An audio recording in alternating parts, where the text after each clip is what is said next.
Welcome to the Fathering Circle, a podcast for parents, where we focus on the role men play in building healthier relationships with our partners and children.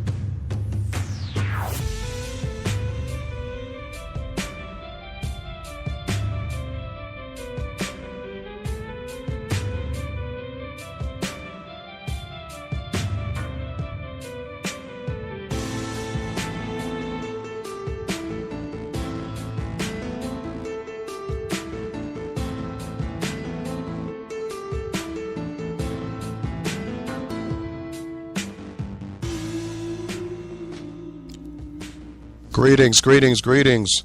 What's going on, people? This is your host, Eric Sr., and you're listening to the Fathering Circle. Today's episode is going to be about the Women's March that took place today. This is the 1-year anniversary of the first Women's March that took place in response to 45's inauguration. And today, I just want to, do some reflecting on it. I didn't have a chance to attend it, although I had originally planned on it. But because women's liberation and women's advocacy is at the heart of what we do at the Fathering Circle, I felt like it's necessary to address this momentous occasion. Also because I had the pleasure of knowing one of the organizers for the Philadelphia Women's March. Miss Nikki Bagby is a friend of mine and associate that I've worked with her at Steele School in Nicetown as a parent volunteer and as a SAC member. And I just wanted to give her a shout out and say her and her whole team did an amazing job putting together the march today. They had thousands of women come out to Ben Franklin Parkway in Philadelphia today. A lot of good speakers came out and really addressed the crowd. I got a chance to follow it on Twitter thanks to Philly.com. And, it was just amazing and beautiful day. The weather actually held up really nicely.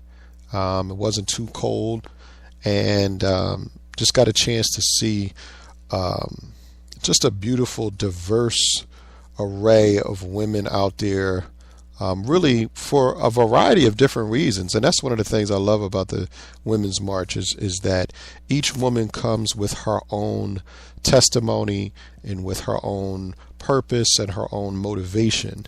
And yes, it's all about women's advocacy, women finding their voices, women's empowerment.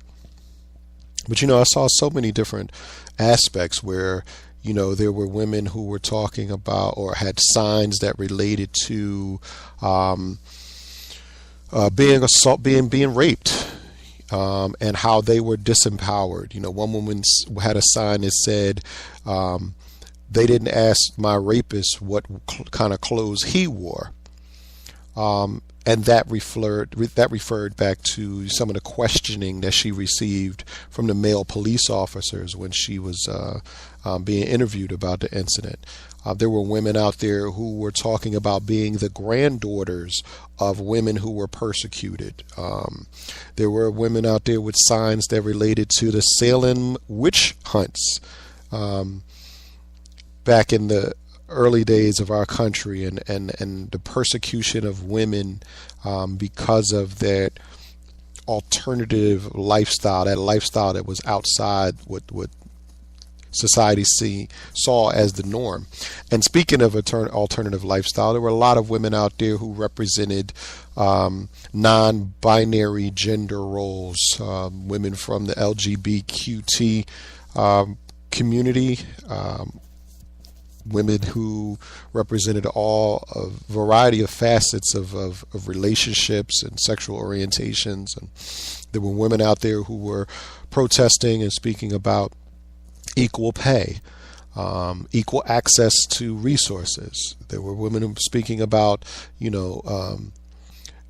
their control over their body and birth control and the right to life and the right for a woman to make a decision. And I think that's one of the things that I wanted to really reflect back on, I've been thinking about this for a very long time. I mean, I remember back in the 80s, the mid 80s, hearing about this issue in Congress on a regular basis, in terms of contraception and abortions and a woman's right to choose what she does with her own body. And at the time, I mean, yes, the issue came up, but one of the most striking things that I don't think got enough attention was the fact that they were predominantly, 98%, 99% male legislators making these decisions, and often not really sounding like they were reflecting the women constituents that they had. So that's just one of the many things that I think is an example of how men often get in the way of women's empowerment and women's liberation. And I say get in the way because, yes, I mean, there's James Brown said it best. This is a man's world, but it wouldn't mean nothing without a woman or a girl.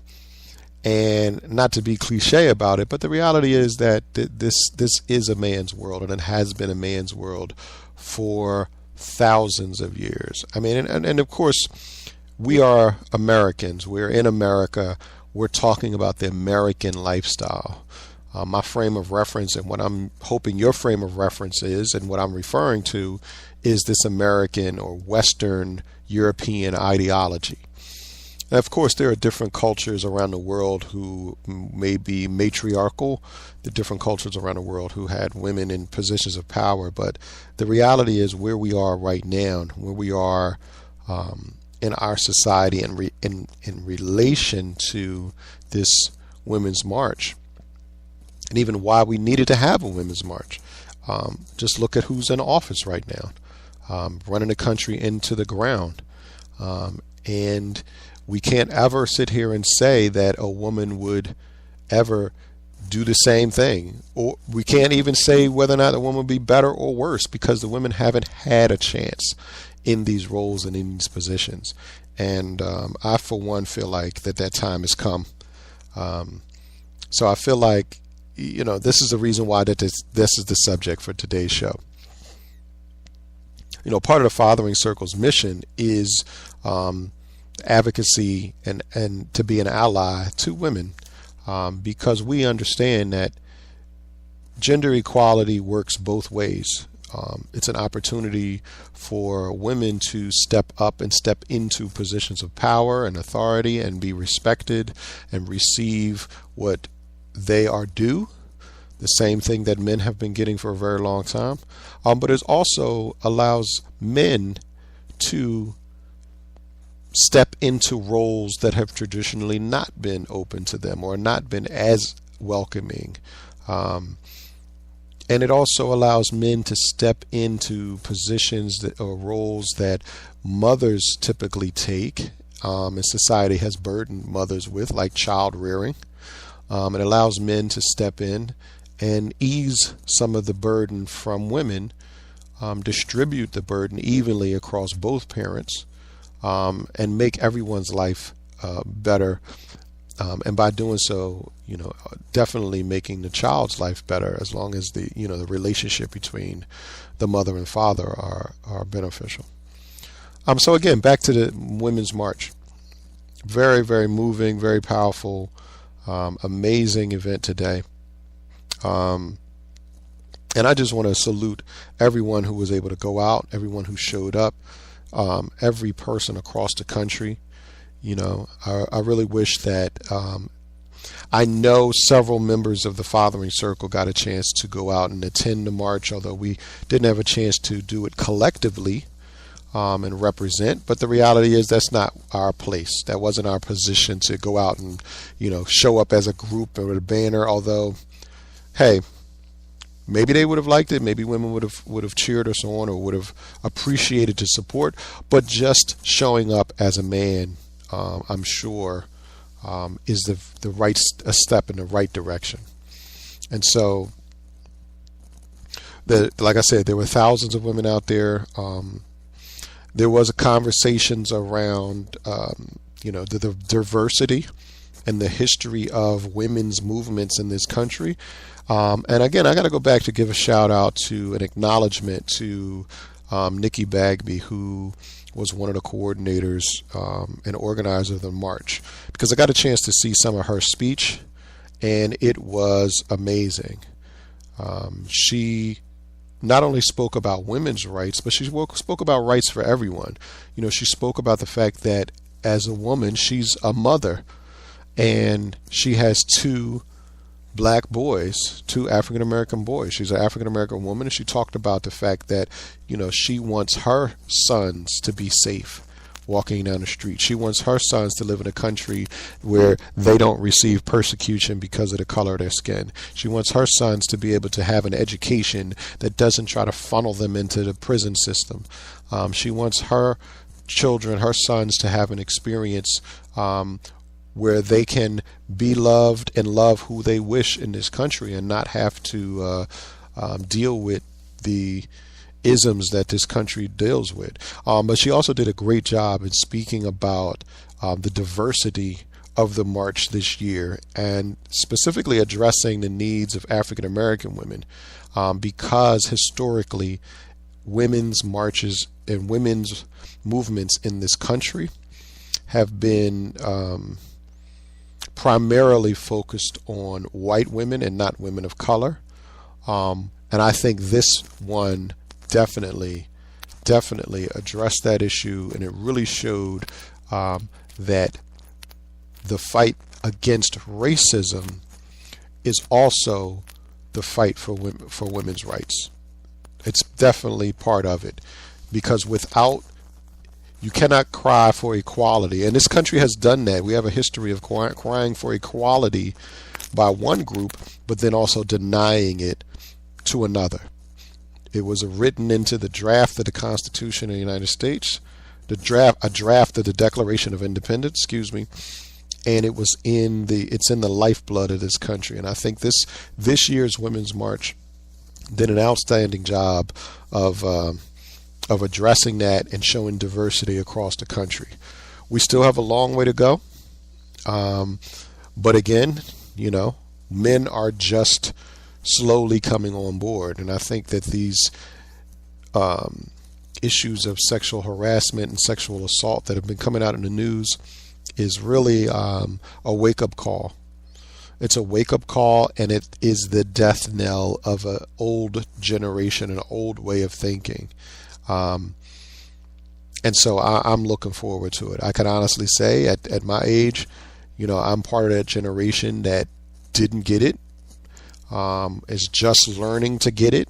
I'm talking to men in their 40s and 50s who are just really learning to grasp the depth and the breadth of our role. Not only our role in victimizing and oppressing women, but now our role in helping to be allies, because we want a better future for our mothers.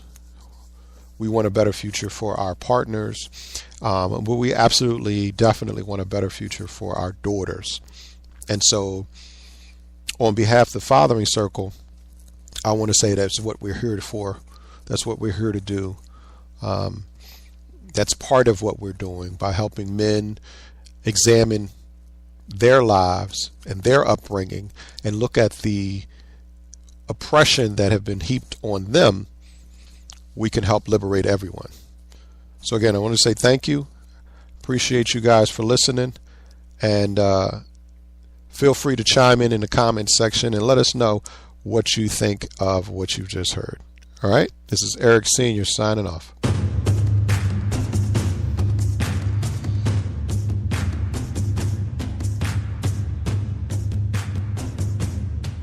You've been listening to The Fathering Circle, a podcast for parents. Follow us on social media at The Fathering Circle or on the web at thefatheringcircle.org.